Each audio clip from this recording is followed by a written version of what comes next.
We are in the midst of a silent epidemic, one that affects millions globally, yet remains largely hidden from public view. This epidemic is not caused by a virus or bacteria, but by the very products we use and consume every day. It is an insidious threat, creeping into our lives unnoticed, and it is high time we shed light on this pressing issue. What's even more alarming is that these chemicals are often present in products that are marketed as safe and effective, leaving consumers unaware of the potential dangers they pose. Many products on the market today are labeled as natural or organic, giving consumers a false sense of security.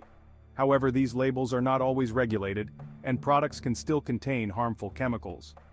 This deceptive marketing makes it difficult for consumers to make informed choices about the products they use. It's time to pull back the curtain on this silent epidemic and expose the hidden dangers lurking in plain sight.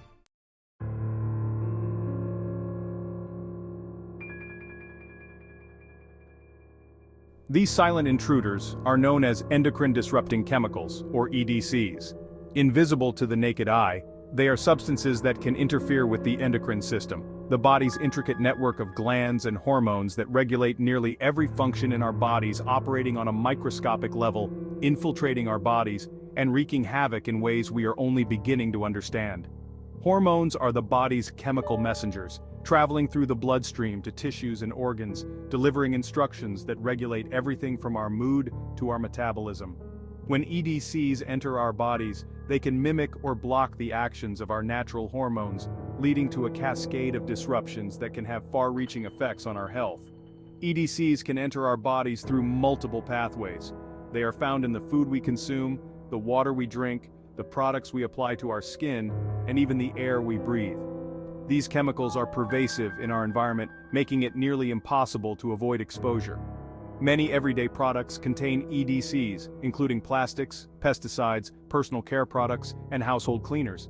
These chemicals can leach into our food and water, be absorbed through our skin, or be inhaled from the air. Once inside our bodies, they can accumulate over time, creating a toxic burden that can have serious health consequences. The air we breathe can also be a source of EDCs. Industrial pollution, vehicle emissions, and even household dust can contain these harmful chemicals. As we go about our daily lives, we are constantly exposed to a cocktail of EDCs that can disrupt our endocrine system and impact our health. Once inside our bodies, EDCs can interfere with the endocrine system at a molecular level.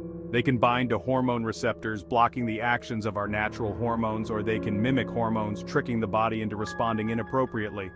This interference can disrupt the delicate balance of our endocrine system, leading to a wide range of health problems.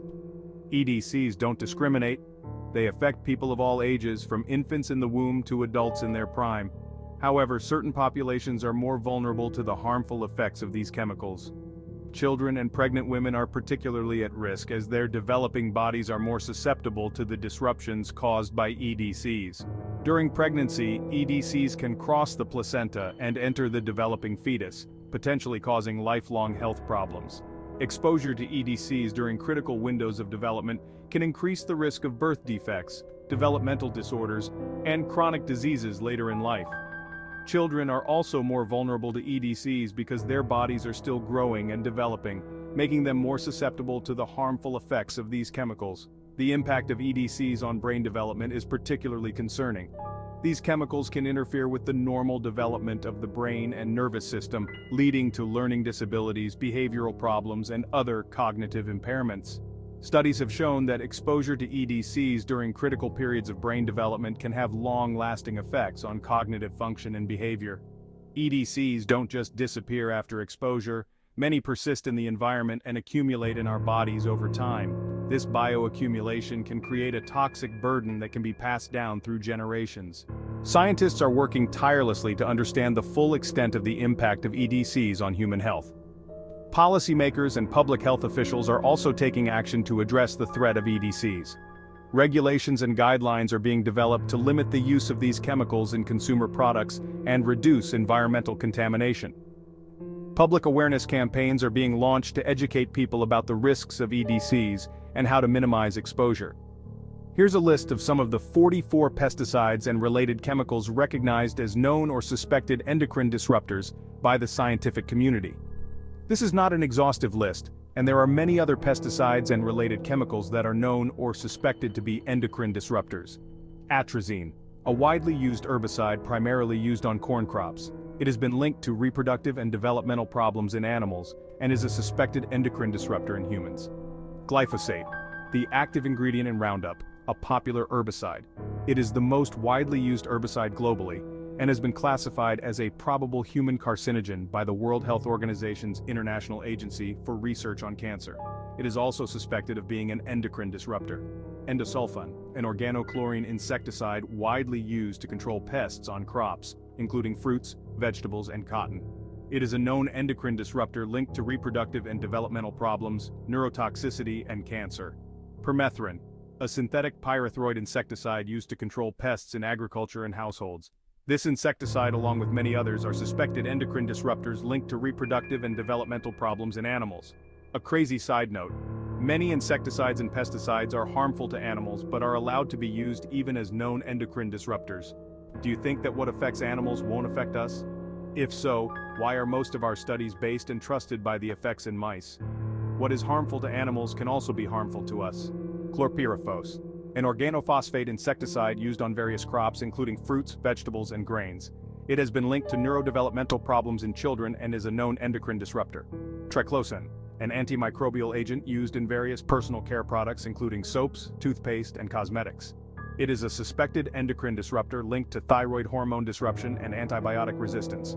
Bisphenol A, BPA, a chemical used in the production of polycarbonate plastics and epoxy resins. It is a known endocrine disruptor linked to reproductive problems, developmental abnormalities, and cancer. Phthalates, a group of chemicals used to make plastics more flexible and durable. They are found in various products including food packaging, toys, and personal care products. Phthalates are known endocrine disruptors linked to reproductive problems, developmental abnormalities, and metabolic disorders. Perfluoroalkyl and polyfluoroalkyl substances, PFAS, and polybrominated diphenyl ethers, PBDEs. A group of chemicals used in various products to make them either flame-resistant or waterproof. They are known endocrine disruptors linked to thyroid hormone disruption, immune system suppression, neurodevelopmental problems, and cancer.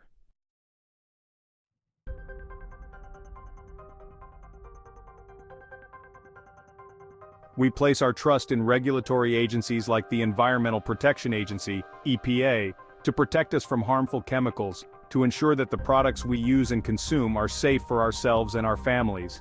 These agencies are supposed to be the guardians of public health, standing as a bulwark against the myriad of chemical threats that could potentially harm us. The EPA in particular has a mandate to regulate and oversee the safety of chemicals in our environment, ensuring that they do not pose a risk to human health or the ecosystem. This trust is built on the belief that the EPA operates with the highest standards of scientific integrity and independence, free from undue influence by industry or political pressures. Despite the growing body of scientific evidence highlighting the dangers posed by these chemicals, the EPA has been slow to act. This sluggish response has allowed these harmful substances to remain in widespread use, posing a significant risk to public health. The EPA's hesitance to regulate EDCs is not due to a lack of knowledge or awareness. On the contrary, the agency has access to a wealth of scientific research and data that clearly demonstrate the risks associated with these chemicals. The problem lies in a complex web of factors that hinder effective regulation. One of the primary obstacles is the powerful influence of industry lobbyists.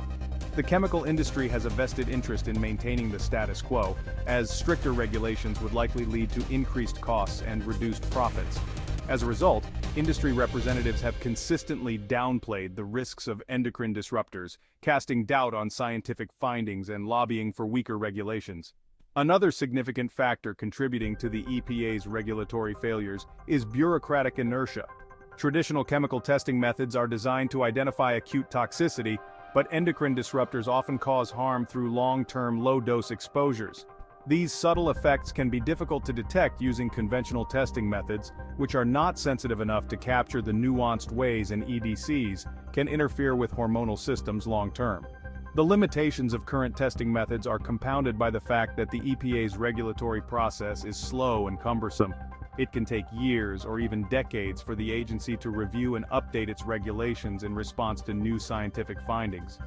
During this time, the chemical industry can continue to market and sell products containing EDCs, further entrenching their presence in our environment. The chemical industry's influence over the regulatory process is not limited to lobbying efforts. Industry representatives often participate in advisory panels and committees that provide input on regulatory decisions. This can create conflicts of interest, as individuals with ties to the chemical industry may prioritize corporate interests over public health. The revolving door between industry and regulatory agencies further exacerbates this problem as former industry employees take on key roles within the EPA and vice versa.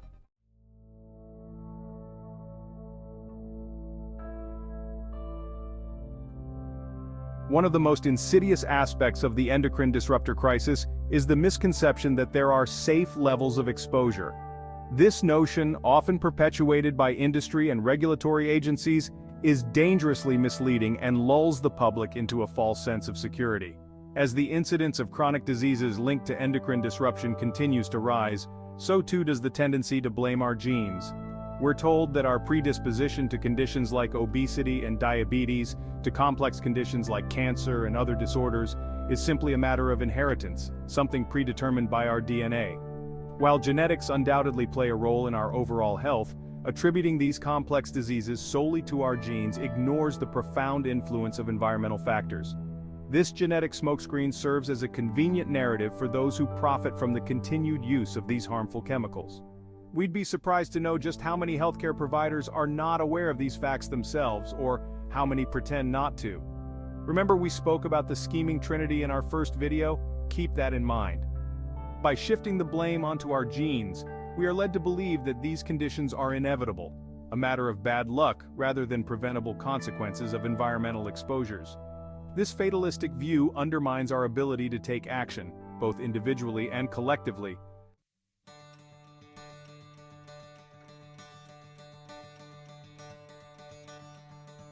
We've journeyed deep into the science, the statistics, and the sobering realities of how pesticide exposure is disrupting our endocrine systems. We've seen how these chemicals, often lurking unseen in our food, homes, and everyday products, can have profound and lasting impacts on our health, particularly on the most vulnerable among us. But this is not a message of despair, but rather a call to action. The first step is awareness. Educate yourself about the hidden dangers of endocrine disruptors, learn to read labels, and support organizations fighting for stricter regulations and safer alternatives. For those who are not a fighter, at least fight for your health and the well-being of your family. Choose organic produce whenever possible, opt for fragrance-free products, and minimize your use of plastics, especially those containing BPA and phthalates. Support policies that promote sustainable agriculture, invest in green chemistry research, and prioritize the health of people and the planet over corporate profits.